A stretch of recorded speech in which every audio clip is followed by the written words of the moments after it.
Hoy vamos a básicamente ver un resumen. Hemos estado los últimos meses estudiando lo que se conoce como el libro del siervo. El libro del profeta Isaías se puede dividir en tres grandes secciones, del capítulo 1 al 39, como el libro del rey, porque de alguna manera todas las promesas y juicios se centran en la figura del rey, pero de Isaías 40 a Isaías 55 el tono cambia y vamos a repasar algunas de las cosas que hemos visto, pero de una manera panorámica, y vamos a enfocarnos en esos temas que se repiten mucho en estos capítulos, pero la figura central, todos sabemos, es el siervo del Señor y su obra, que responde todas las interrogantes de cómo Dios va a traer esa restauración y ese cumplimiento de todas esas promesas que han venido anunciándose desde el libro del rey. Y obviamente la última parte del libro de Isaías la vamos a estar estudiando el año siguiente, que es el libro del conquistador ungido, que es del capítulo 56 al 66. Básicamente, antes de entrar al libro del siervo, hay un prefacio histórico que de alguna manera explica y de alguna manera es importante tenerlo en cuenta como contexto histórico y textual para poder entender por qué el libro del siervo abre con una orden de consuelo. Empecemos leyendo este prefacio en Isaías 39 del 5 al 7.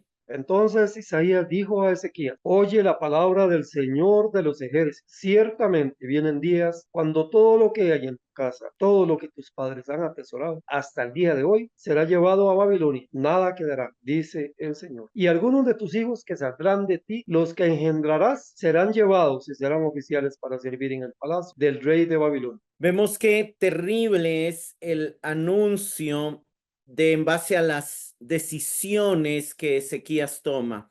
Los capítulos 38 y 39 hablan un poco del contexto histórico, pero el énfasis por el cual Isaías los introduce en esta parte del libro es anunciar esta profecía. Habrá un exilio a Babilonia.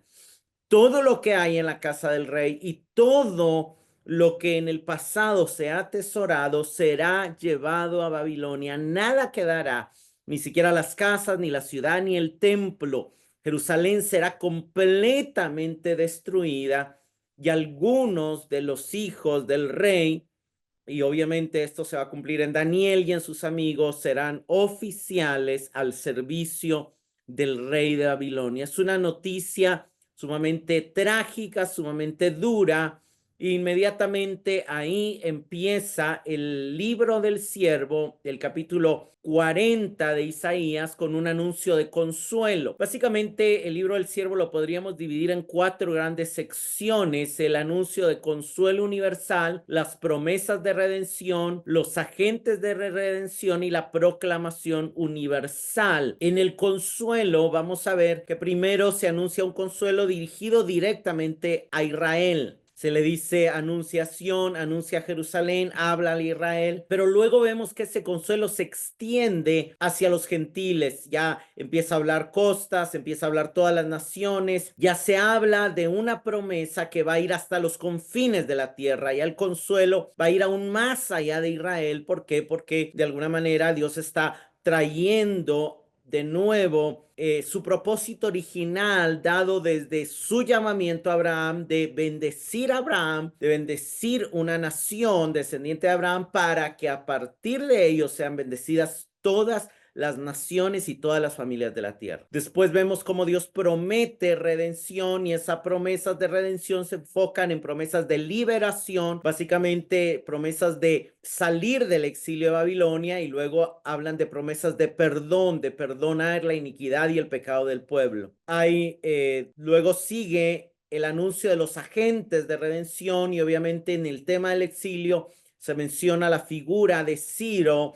Y la figura de Ciro es anunciada en un contexto donde se habla mucho de la soberanía de Dios como controlador de la historia, como gobernante del mundo y de la historia, pero cómo él va a ser el que Dios va a usar para emitir el decreto de que Jerusalén será reedificada. Pero también él es una figura que apunta a un agente de una mucho mayor redención, que es el siervo del Señor, que no va a traer una liberación del exilio solamente, sino una liberación mucho más profunda y necesaria, que es la liberación que necesitamos a través de la expiación de nuestra naturaleza pecaminosa y del perdón de nuestros pecados. Esa obra del siervo desata como final del libro la proclamación universal, el llamado a Sión, a regocijarse por lo que Dios ha hecho, por la restauración de los hijos, del matrimonio, de la ciudad, y también por el llamado al mundo a venir todos los sedientos, porque hay agua, hay vino y leche y hay pan que verdaderamente sacia la sed y verdaderamente satisface el hambre en el siervo del Señor y en la obra que el siervo ha hecho. Vamos a ir leyendo algunas secciones y solo me voy a detener en algunas secciones para luego, porque al final es un resumen, entonces la idea es tener una visión panorámica y luego nos vamos a enfocar en los puntos que más resaltan en esta sección, pero leamos el inicio del libro del siervo aquí en Isaías 41 y 2. Consuelen, consuelen a mi pueblo, dice su Dios. Hablen al corazón de Jerusalén y díganle a voces que su lucha ha terminado, que su iniquidad ha sido quitada, que has recibido la mano del Señor el doble por todos sus pecados. El libro empieza con la voz de Dios dando una orden de consuelo. Consuelen, consuelen a mi pueblo. Luego vamos a ver que esa orden se la da a tres voces que son los que predican el consuelo, que están en los siguientes versículos, que obviamente ya los hemos leído y estudiado, pero vean cuál es el anuncio. El anuncio es: su lucha ha terminado, su iniquidad ha sido quitada. Obviamente su lucha ha terminado, hace referencia a el fin del exilio, al regreso a la tierra, y la iniquidad ha sido quitada, hace referencia al perdón de pecados y a la liberación mayor de la esclavitud del pecado. Cuando dice ha recibido de la mano del Señor el doble, este doble vale la pena recordar que es, por un lado, hay un precio mínimo de ira de Dios que ellos pagaron en el exilio, un poquito de la copa de la ira que bebieron por causa de su pecado, pero en realidad quien bebió todo el resto, la mayoría de la copa, y quien pagó la mayor parte del precio fue el siervo del Señor. El Señor recibe del siervo del Señor un precio equivalente al doble por todos los pecados del pueblo de Israel. Luego vemos básicamente los tres anuncios. Por ejemplo, vemos que la primera anuncio de consuelo le toca darlo a la voz que clama en el desierto. Y esa voz que clama en el desierto, básicamente su mensaje se centra en un mensaje de arrepentimiento y conversión. Arrepiéntanse,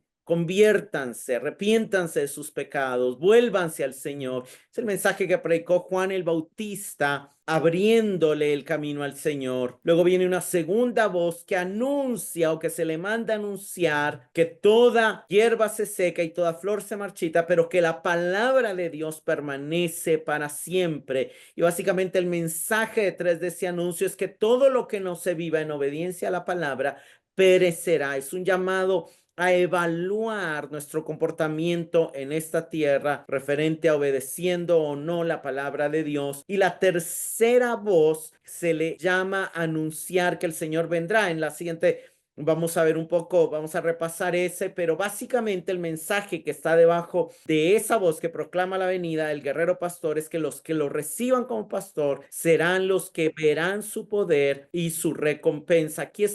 Aquí vemos la tercera voz que trae consuelo. Básicamente se le manda a decir: díganle, aquí está su Dios, y la palabra ahí es Elohim. Y luego dice Jehová el Señor. Y es interesante porque en un verso se muestran los tres nombres de Dios: Elohim, Adonai, Yahvé. Podría ser una alusión a la Trinidad, pero obviamente está hablando de todos los aspectos de Dios como creador, como soberano y como salvador, como Dios de pacto. Y está diciendo: vendrá con poder, su brazo gobernará, vendrá con galardón y recompensa. Pero también dice: como pastor apacentará su rebaño, en su brazo recogerá los corderos y en su seno los llevará. Pareciera una contradicción, explicación, pero de alguna manera es una explicación de que vendrá con poder, como lo ha anunciado el libro del rey, pero vendrá como pastor, como lo va a anunciar este libro, el libro del siervo, con humildad, a servir, a dar su vida como el buen pastor. Y obviamente eso se va a ir aclarando en la medida de que Cristo aparezca y muestra que Él es el cumplimiento de estas profecías. Es interesante porque la segunda parte del capítulo 40 nos abre una sección que es una de las secciones en toda la escritura donde Dios manifiesta más sus atributos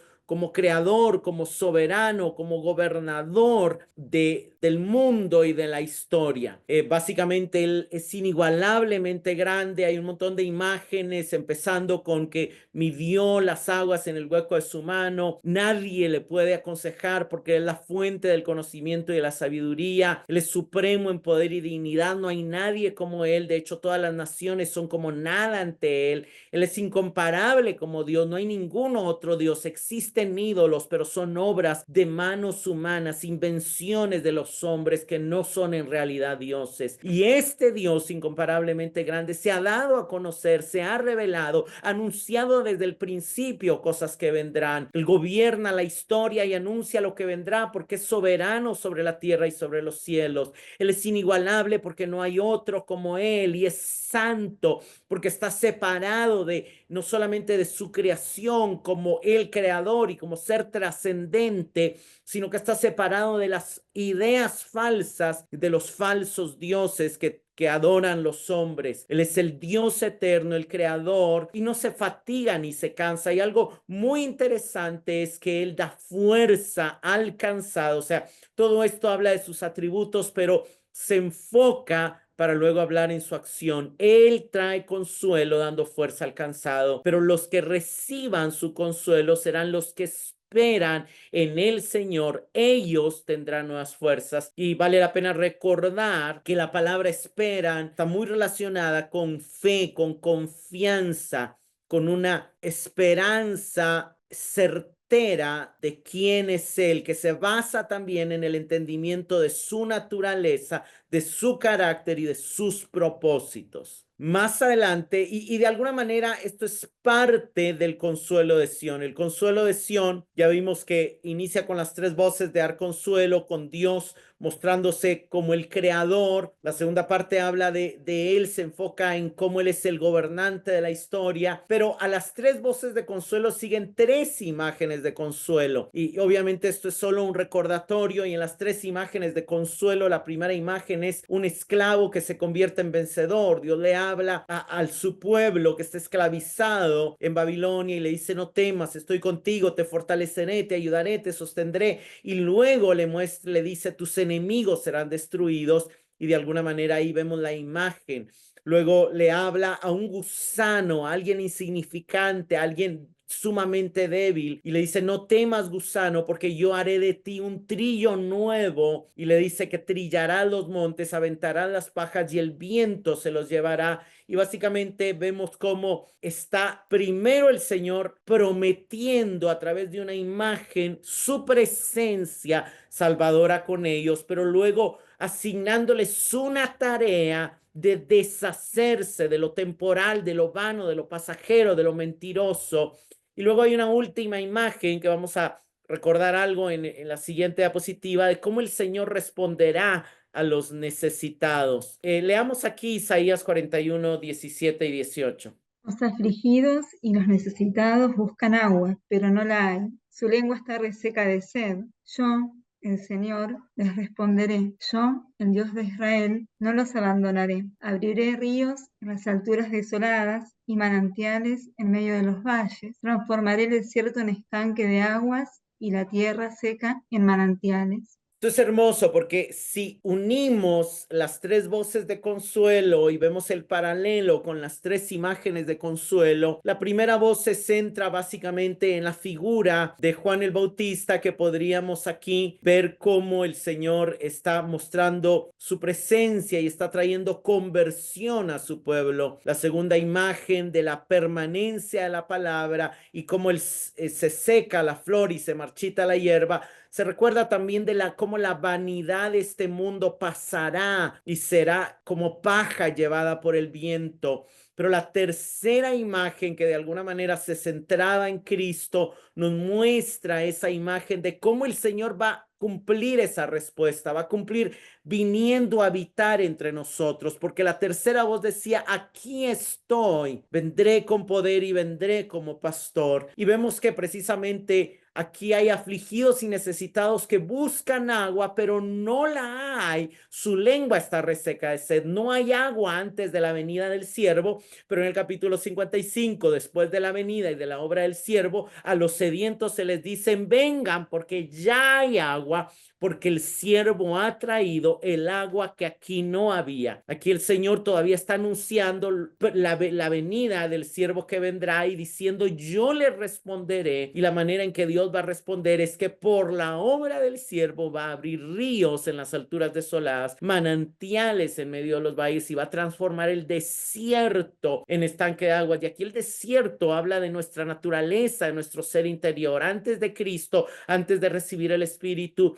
de nosotros no podía brotar nada, pero después de haber recibido el Espíritu, Cristo dijo: de su interior fluirán aguas fuentes de agua viva. Entonces hay una transformación interna a través del encuentro con el siervo, y hay una transformación obviamente futura en los cielos nuevos y en la tierra nueva, pero todas las imágenes están unidas apuntando a la obra del Señor. La siguiente parte del anuncio de consolación se enfoca en la consolación de los gentiles, y en la consolación de los gentiles, que está más o menos desde el 41:21 hasta el 42:17. La primera sección, los falsos dioses son expuestos, se les muestra a los oyentes, a las naciones, a los gentiles, que los falsos dioses son falsos, sin ningún poder o valor, tan vacíos como el viento. Parte de lo que el pueblo de Dios va a trillar, parte de lo que el pueblo de Dios va a exponer con su predicación. Y ahí viene uno de los primeros anuncios muy claros del siervo del Señor, que obviamente este capítulo 42 se va a conectar mucho después con el 49, pero el Señor habla aquí del siervo, de cómo lo va a ungir y cómo él va a traer justicia a las naciones, cómo no alzará su voz, ni gritará, no buscará ser notorio,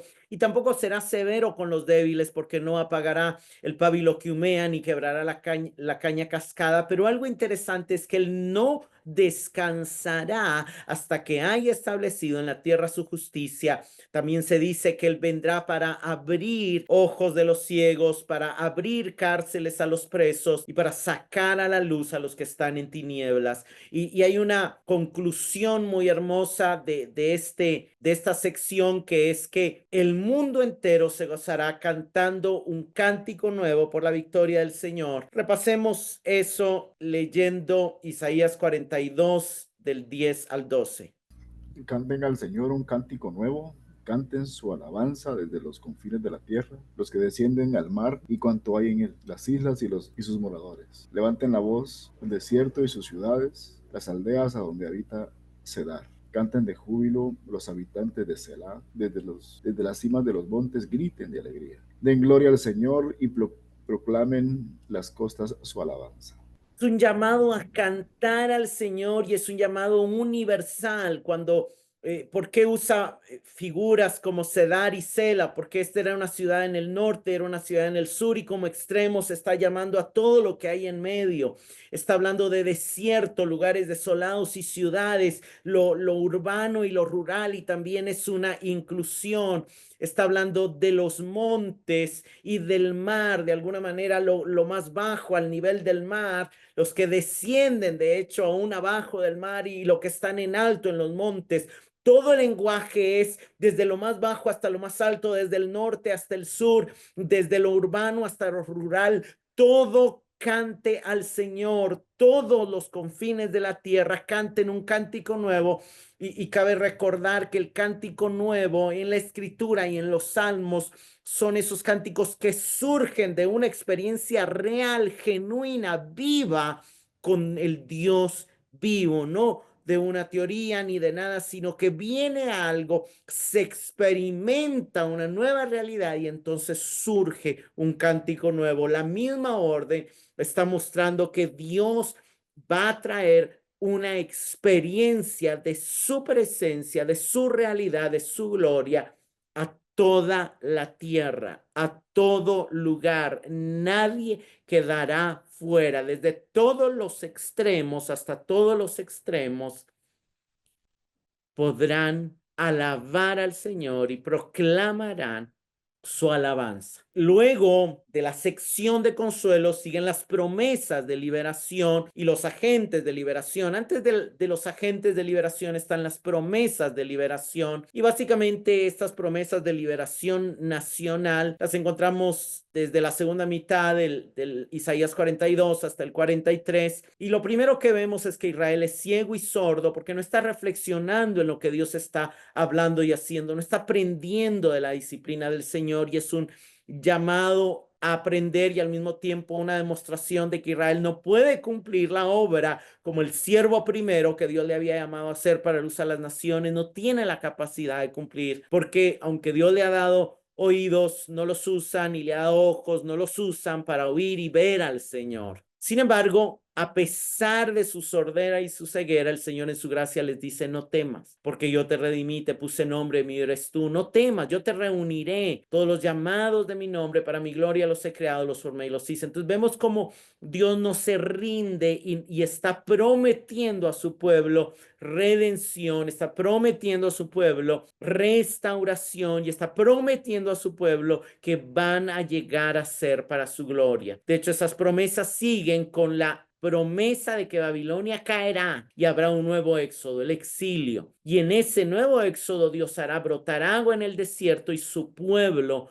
proclamará su gloria. Parte de estas promesas, aquí encontramos un pasaje muy conocido por todos que vale la pena repasar. Leamos ahora Isaías 43, del 2 al 4. Cuando pases por las aguas, yo estaré contigo, y si por los ríos, no te anegarán. Cuando pases por el fuego, no te quemarás, ni la llama arderá en ti. Porque yo, Jehová, Dios tuyo, el Santo de Israel, soy tu Salvador. A Egipto he dado por tu rescate, a Etiopía y a Seba por ti, porque a mis ojos fuiste de gran estima, fuiste honorable, y yo te amé. Daré pues hombres por ti y naciones por tu vida.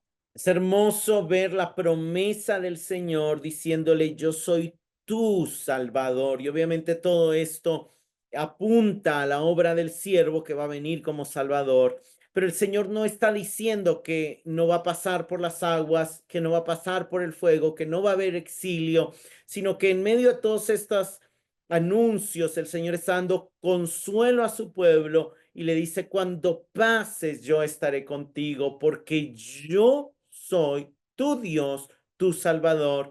Y vemos aquí la realidad de que siempre que Dios salva, también juzga.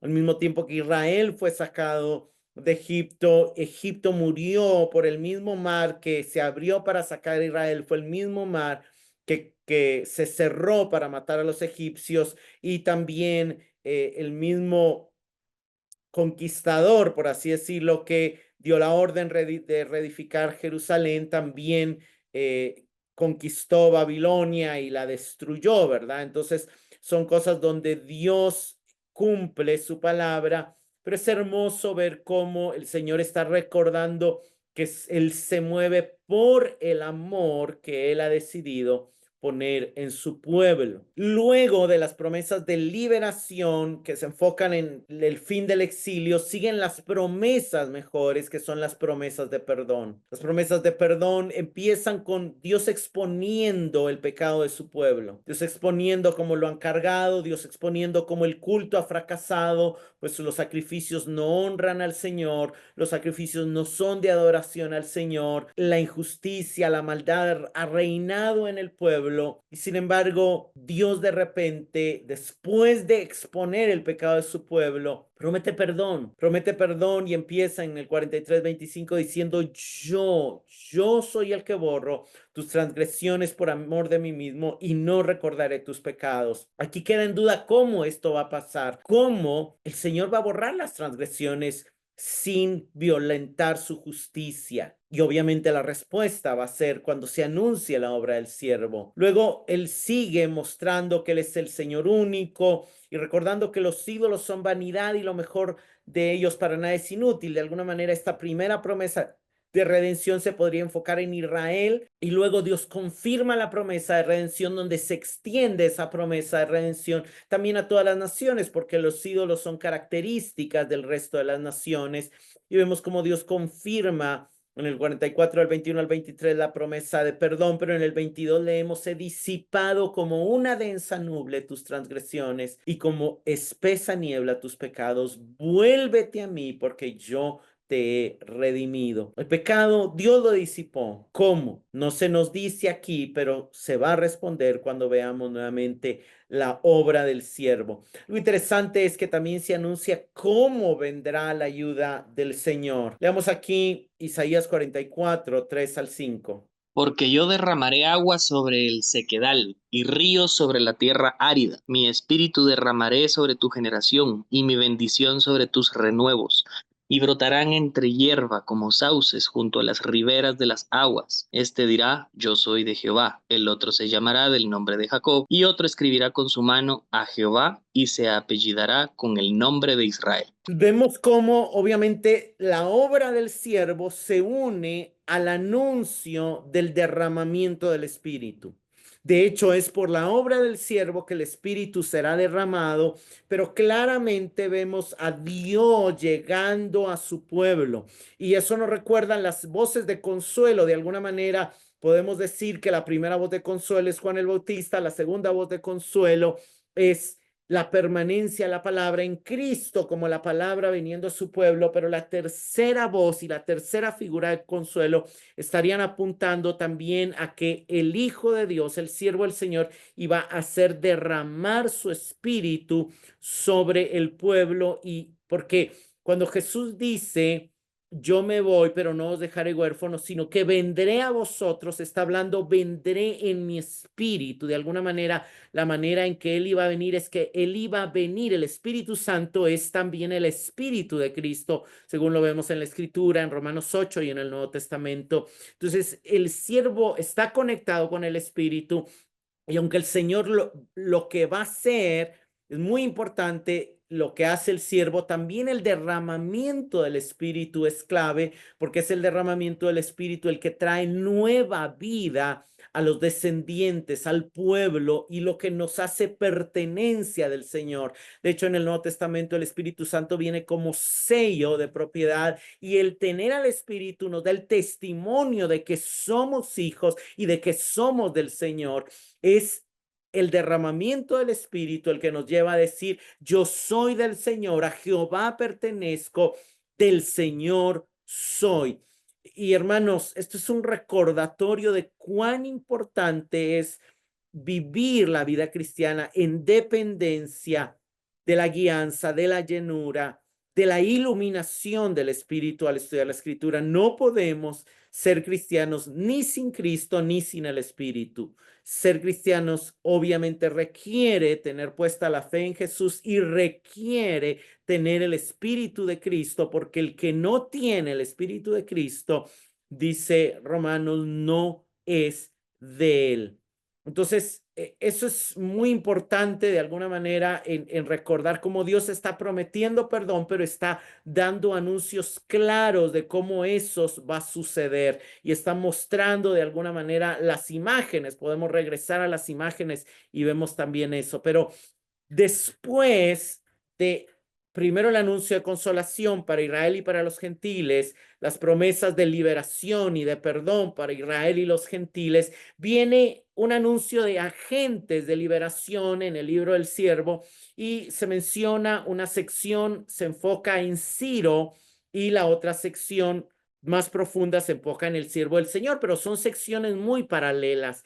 Las primeras secciones se enfocan en lo que el Señor va a hacer y a través de quién lo va a hacer. Por ejemplo, en el 44 al 24 al 28 leemos de que Jerusalén será reedificada, y el medio, el agente que va a ordenar la reedificación de Jerusalén es a Ciro. Ciro, Dios le dice: es mi pastor, mi siervo, mi ungido. Es interesante, obviamente aplica el nombres que solo se cumplen en el siervo porque él es una figura, pero en el capítulo 49 nuevamente vemos que Dios nombra al siervo y la obra que va a hacer. Dios llama y prepara al siervo, y la obra que le encarga ya no es reedificar Jerusalén, sino que al contrario, es una obra muchísimo mayor, traer justicia y salvación a todas las naciones. Luego vemos cómo Dios confirma nuevamente a la gente, en este caso en el 45 del 1 al 8, confirma a Ciro y le dice: es mi siervo, es mi ungido, y le daré poder para quebrantar cerrojos, para desatar lomos, pero le da el poder para conquistar. Y en el 49 del 7 al 13 el Señor confirma a su siervo y le habla directamente y le dice: tú eres mi siervo, yo te daré por pacto al pueblo, para que abras ojos de los ciegos, para que saques de la cárcel a los presos, y le confirma la obra que había sido anunciada en el 42, pero le hace una confirmación. En ambas secciones hay una queja de Israel. Aquí primero Israel protesta porque cómo va a ser eso, de que no les da la soberanía, de que el que reedifica Jerusalén ahora siguen bajo esclavitud. O sea, están inconformes, pero a Dios, a la protesta contra la respuesta de cómo él va a traer la liberación, él confirma su propósito y él dice: yo voy a hacer lo que dije y voy a usar a Ciro. Y aparte de eso, anuncia que toda rodilla se doblará ante él. Obviamente, y aquí claramente vemos nuevamente que Ciro solamente es una imagen de algo más grande. En la sección del siervo, Israel también se queja, pero aquí ya no se queja de por qué siguen en esclavitud, sino que se queja de que Dios se olvidó de ellos y dice: el Señor se abandonó y me abandonó y se olvidó de mí. Y Dios les dice: yo no te olvidé. La madre puede olvidar, pero yo no te olvidaré. Y les confirma su amor y les muestra cómo Él está con ellos. Luego vemos que Dios sigue hablando y mostrando en todo el capítulo 46, Dios sigue confirmando que su plan permanecerá y Él hará todo lo que quiera. Él sigue mostrando que Él está en control de la historia de Ciro y de los reyes que vendrán. Y de alguna manera luego en el capítulo 51 Dios confirma también que consolará a su pueblo con justicia, salvación y poder. Y de alguna manera estos capítulos siguen siendo respuestas a las protestas del pueblo de Dios. Hay un anuncio más de cómo a través de Ciro el orgullo de Babilonia precede a su caída y Babilonia caerá. Y aquí hay un anuncio más de cómo Dios llama a despertar a su pueblo, a despertar y a vestirse de su ropa nueva y a sentarse en el trono. Parte de lo que Dios va a traer, obviamente, por medio del siervo. La sección de Ciro termina en el capítulo 48, confirmando cómo Dios redimirá a su pueblo, a Babilonia, y anunciando claramente la salida de Babilonia. Pero es interesante porque la sección del siervo termina precisamente detallando la obra del siervo, que vale la pena repasar algunas de estas cosas de la obra del siervo, pero vemos cómo a través del siervo Dios redimirá a su pueblo de sus pecados. El mensaje central de todo el libro, obviamente, siendo el libro del siervo, es la tarea del siervo, y la tarea del siervo es anunciada como una doble tarea, primero para restaurar a Israel y luego no, eso se queda corto. También te haré luz a todas las naciones y también llevarás justicia y salvación a todo el mundo. Vemos cómo luego, en contraste con Israel, que es ciego, que es sordo, que no oye, que no entiende, se muestra el siervo como alguien totalmente diferente, receptivo, abriendo su oído al Señor, optimista, confiando en la ayuda del Señor, obediente, sometiéndose a la voluntad del Señor, y sufriente. También lo vemos claramente cómo será despreciado. Y obviamente la sección central es desde el 52:13 hasta el 53:12, como él lleva el pecado, lleva las rebeliones, lleva las transgresiones, lo hace voluntariamente, y al final Dios lo exalta, le da parte con los grandes y le permite ver descendencia, ver linaje, recibe el derecho de conquista y de gobierno sobre todo el mundo. Y obviamente la tarea del siervo va a llevar a los últimos 2 capítulos del libro del siervo, que es cómo Israel y el mundo son invitados a volverse al Señor. Las verdades que se afirman, que se repiten constantemente en esta sección desde Isaías 40 a Isaías 55, que es una sección muy única en toda la escritura, son estas verdades. Se repite mucho los propósitos que Dios tiene de consolar, bendecir y restaurar a su pueblo para su gloria. Obviamente es muy evidente la pasión de Dios por su gloria, por su nombre. Se repite también mucho la soberanía y el poder de Dios, quien es el creador de todas las cosas y como creador tiene derecho sobre su creación. Obviamente se enfatiza la tarea del siervo. Algo interesante es que se enfatizan dos llamados para el pueblo. Son muy repetitivos en estas secciones: el llamado a la conversión y el llamado a la alabanza. Por causa del tiempo, voy a ir yo aquí rápido leyendo estos versículos. Dice Isaías 45, entonces será revelada la gloria del Señor y toda carne una la verá. O sea, Dios quiere, anhela, uno de sus propósitos es mostrar su gloria, su creación, y Él lo hará. Todos lo verán. Otra de las cosas también Dios es retomar la gloria que el hombre le ha quitado para sí mismo y para los ídolos que adora. Y el Señor dice: yo soy el Señor, ese es mi nombre, mi gloria no daré a otro, ni mi alabanza a imágenes talladas. Obviamente el cumplimiento de esta palabra tiene que ver con la destrucción de todo lo vano, de todo lo falso, de todos los ídolos, de toda la paja, de toda la rebeldía humana. Van conectadas, digamos, la salvación y la destrucción de la maldad. En el 42:16 es hermoso el mensaje: conduciré a los ciegos por un camino que no conocen, por senda que no conocen los guiaré, cambiaré delante de ellos las tinieblas en luz y lo escabroso en llanura. Y obviamente los ciegos son los que reconocen aquí su ceguera, y Dios traerá luz a ellos y Dios les facilitará el camino por medio del Hijo y por medio del Espíritu. Pero el Señor dice: estas cosas haré, y repite, y no las dejaré sin hacer, mostrando que Él tiene un propósito firme de hacer eso. Isaías 43:7 dice: todos los llamados de mi nombre para gloria mía los he creado, los formé y los hice. Uno de sus propósitos es hacer que todo le dé gloria. Y aquí vale la pena recordar una frase de John Piper: Dios es más glorificado cuanto más satisfecho estamos en Él. Y de alguna manera, parte de la gloria de Dios también es el llevarnos a hallar salvación y satisfacción solo en Él. Sigue diciendo el 43:10: para que me conozcan y crean en mí y entiendan que yo soy. Antes de mí no fue formado otro Dios, ni después de mí lo habrá. Dios tiene la pasión de darse a conocer y de que pongan toda su fe en Él. Él no quiere que nadie se pierda, sino que todos vengan y pongan su fe en Él. Isaías 45:23: por mí mismo he jurado, ha salido de mi boca en justicia una palabra que no será revocada, que ante mí se doblará toda rodilla. Es interesante que Pablo aplica esto después a Jesucristo, porque Jesucristo y el Padre son uno, y es Dios, y es el mismo Yahvé, Salvador, juez, Rey, soberano. Toda lengua confesará que Él es Señor. Toda rodilla, hermano, se doblará ante Dios, sea en adoración o sea en otro medio, pero todos confesarán que Él es Dios. Isaías 46:13: yo acerco mi justicia, no está lejos, mi salvación no tardará, pondré salvación en Dios y será mi gloria para Israel. Y esto es algo interesante, porque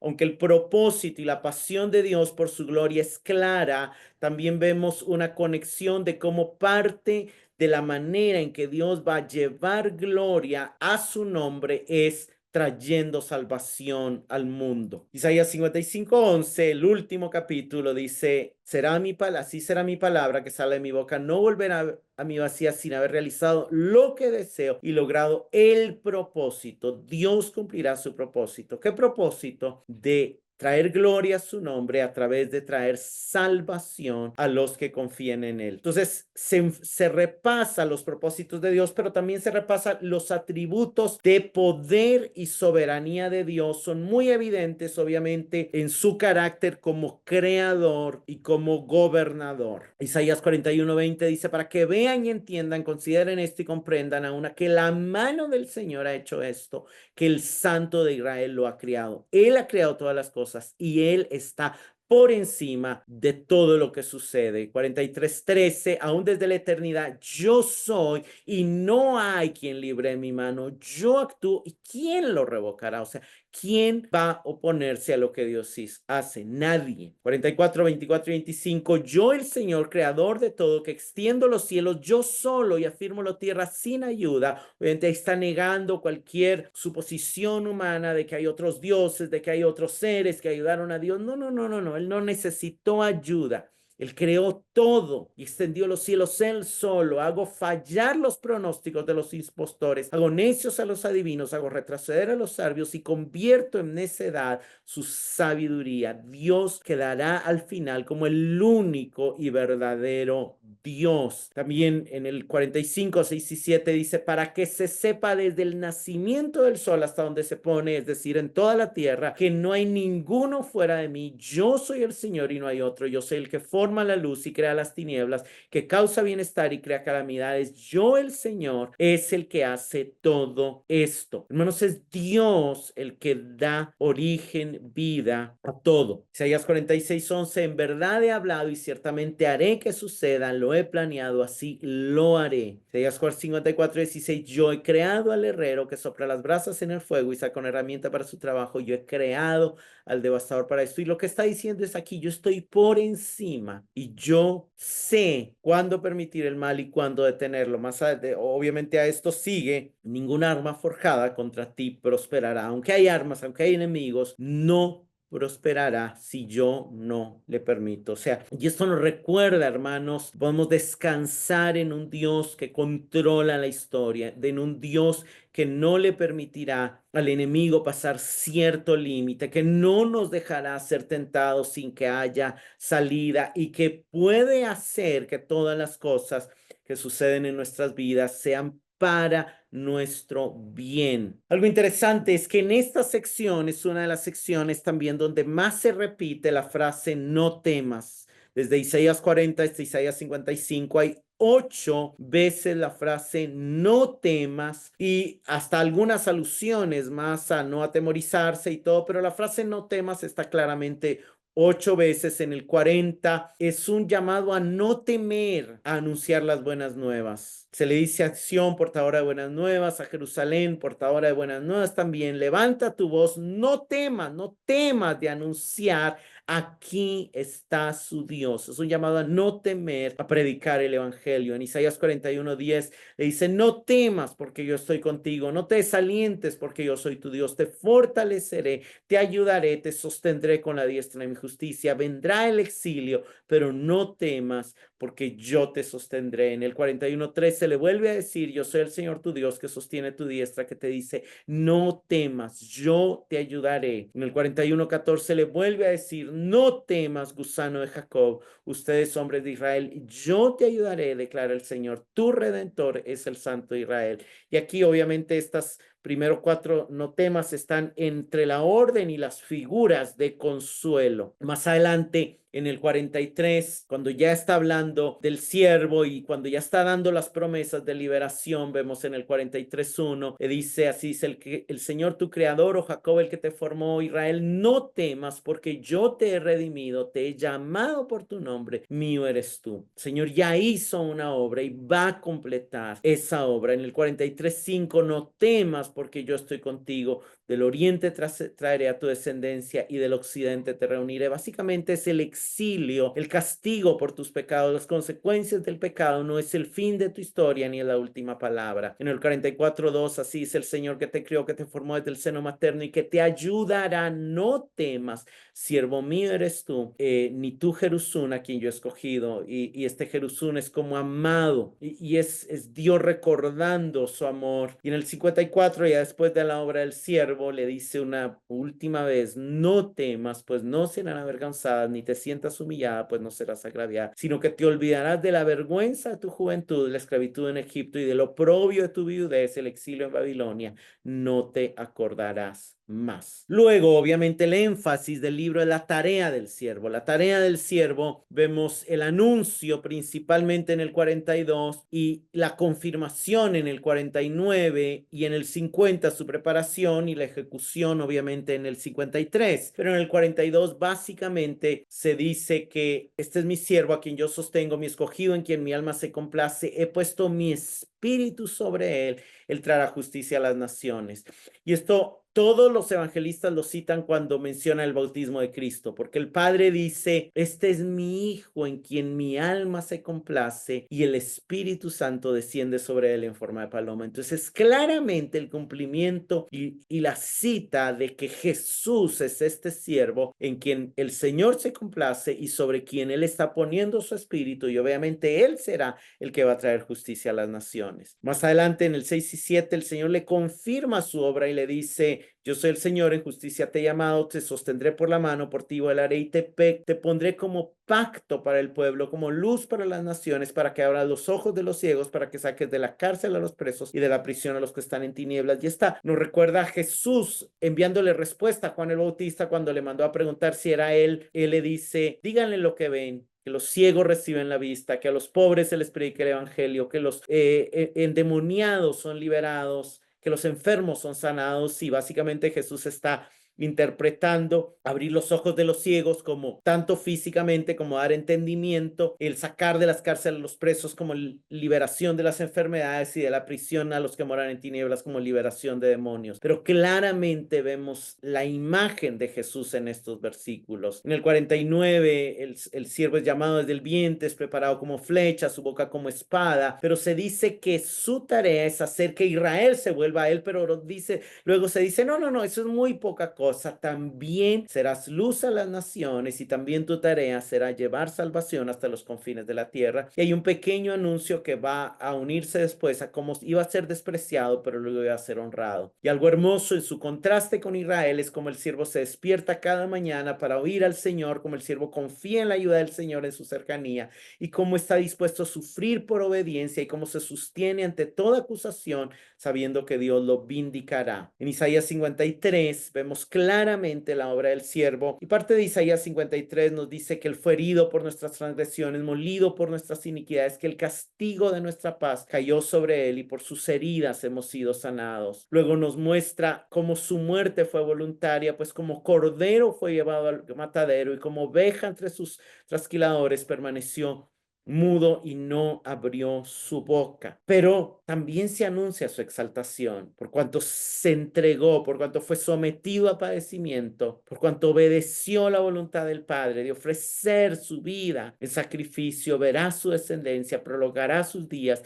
y la voluntad del Señor será en su mano prosperada. Y obviamente es un anuncio velado de su resurrección, porque si él muere, el hecho que prolongará sus días solo tiene sentido si resucita para terminar de cumplir el propósito de Dios, que es restaurar toda la creación, hacer cielos nuevos, tierra nueva. Pero también Dios le dice que le asignará a los muchos y a los fuertes como botín. Y los muchos son la compañía de los redimidos que Dios le entrega, y los reyes son los reinos del mundo que ahora están a su disposición como frutos de su victoria. El Señor le da todo lo que él ha redimido, pues la supremacía total es suya por derecho de conquista, en la cual tomará obviamente en su segunda venida. Pero algo que llama también la atención es cómo se repite el llamado a la conversión. En el 40, el anuncio que va a cumplir Juan el Bautista, todo valle sea elevado, bajado todo monte y collado, es un llamado a dejar el orgullo y a volvernos al Señor. Vuélvase, ya no el terreno escabroso y lo abrupto. Es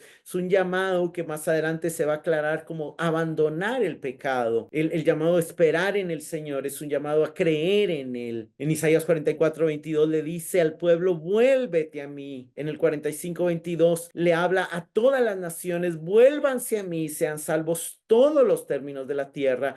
Pero el llamado claro está en el capítulo 55, donde claramente el Señor llama a todos a buscar, a todos los sedientos, a buscar al Señor mientras puede ser hallado, abandonar el impío su camino, el hombre malvado sus pensamientos, y vuélvase al Señor, dice que tendrá de él compasión, al Dios nuestro que será amplio en perdonar. Pero un último llamado que vemos que es muy repetitivo, de hecho encontramos 6 secciones en todo el libro, es un llamado a cantar, al júbilo, a la alabanza, y es impresionante. Ya lo leímos, cómo se llama a cantar, a levantar la voz, a todos los extremos, pero si seguimos en Isaías 45:23, a los cielos se les dice griten de júbilo, a la tierra se le dice grite de alegría, a los montes prorrumpan y al bosque también y a todo árbol que en gritos de júbilos alaben al Señor porque ha redimido a Jacob y ha mostrado su gloria en Israel. Entonces nuevamente vemos que sus propósitos de redención y de mostrar su gloria están unidos. En el 48:20 se vuelve a decir, con voz de júbilo anuncian, proclamen esto, el Señor ha redimido a su pueblo, a su siervo Jacob, pero es un anuncio que va hasta los confines de la tierra. En el 49:13 vuelve a llamarse a los cielos a gritar de júbilos y a la tierra a regocijarse y a los montes prorrumpir en grito de alegría. Y la razón es porque el Señor ha consolado a su pueblo y a sus afligidos tendrá compasión. En el 52:9 se vuelve a llamar a los lugares desolados de Jerusalén y se les dice prorrumpan en gritos de júbilo, y la razón es porque el Señor ha consolado a su pueblo y ha redimido. En el 54:1 al pueblo de Dios, a la iglesia, a la Sión, que figura de la iglesia, se le dice grita de júbilo y prorrumpa en gritos de alegría y clama en alto tu voz. ¿Por qué? Porque la descendencia del siervo Dios te la está entregando a ti. En Isaías 55:12 termina el último capítulo y los últimos versículos termina también diciendo que con alegría saldrán y con paz serán conducidos y toda la creación, montes y colinas, prorrumpirán en grito de júbilo delante de los redimidos y todos los árboles del campo aplaudirán. Hermanos, es claro que después de la obra del siervo el consuelo ha llegado, y al capítulo 58 vemos que ese consuelo ha llegado en la restauración de una familia que es la iglesia,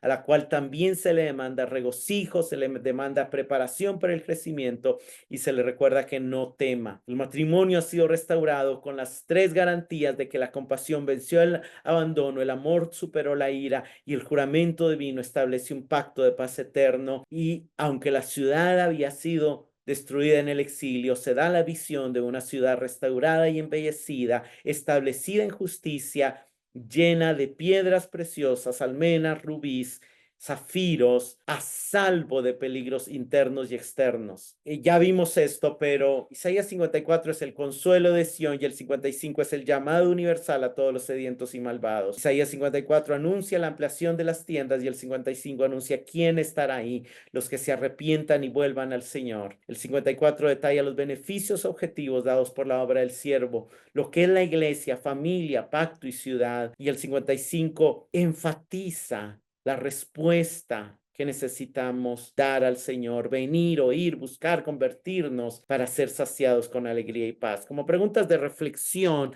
de todo este libro del siervo, es importante meditar. ¿Crees en la soberanía de Dios? ¿Vives a la luz de que Dios cumplirá sus propósitos de salvación y juicio para su propia gloria y de que eso nos debe hacer buscar vivir para su gloria? Una segunda pregunta es, ¿respondes cada día al llamado de Dios a volver a Él, abandonar los pensamientos y acciones malvadas y a buscar al Señor? Hermanos, una de las cosas que a veces confundimos en el cristianismo es que creemos que una vez es suficiente. El llamado a volvernos al Señor no solamente es cuando todavía no le hemos conocido. Uno de los llamados lo encontramos hacia el pueblo. Vuélvete a mí porque yo te redimí. A las iglesias en Apocalipsis se le dice vuelve al primer amor, arrepiéntete, vuelve a las primeras obras, vuelve a tus vestiduras blancas, vuelve constantemente. Nuestra alma, nuestra naturaleza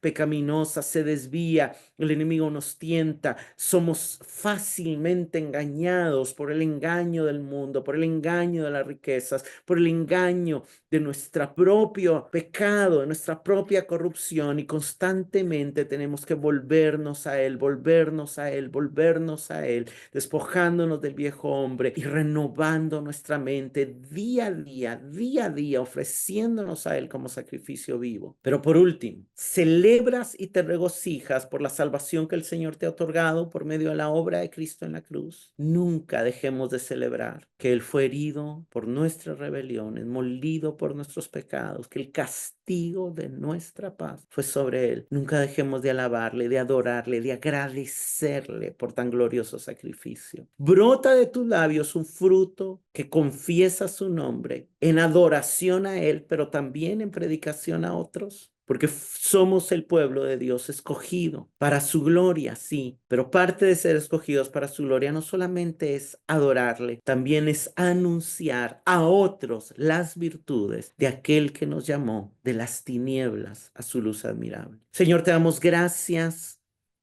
por esta sección de tu palabra en la cual tú confirmas tu soberanía y tus propósitos de salvación, redención y juicio para tu gloria. Te damos gracias, Señor, porque fue a través de tu Hijo que tomó forma de siervo y se hizo a sí mismo varón de dolores, experimentado en quebrantos, y se sometió voluntariamente a padecimiento, cargando sobre sí mismo con nuestros pecados, que hemos sido justificados, que hemos sido reconciliados contigo y que hemos recibido paz para con Dios. Ayúdanos, Señor, a responder a ese sacrificio, abandonando todo comportamiento y pensamiento malvado y pecaminoso y corrupto, y volviéndonos día a día a ti, en pensamiento, en corazón y en acción, para que también, Señor, vueltos a ti, podamos elevar voces de alabanza y de júbilo, porque has redimido a tu pueblo, porque has cumplido tus promesas, porque has mostrado tu poder y tu gloria, porque nos transformas día a día y porque un día harás nuevas todas las cosas. Que estas verdades sigan día a día, impactando, transformando nuestro corazón a ti y formándonos a la imagen de tu Hijo. Te lo pedimos, Señor, en el nombre de Jesús. Amén.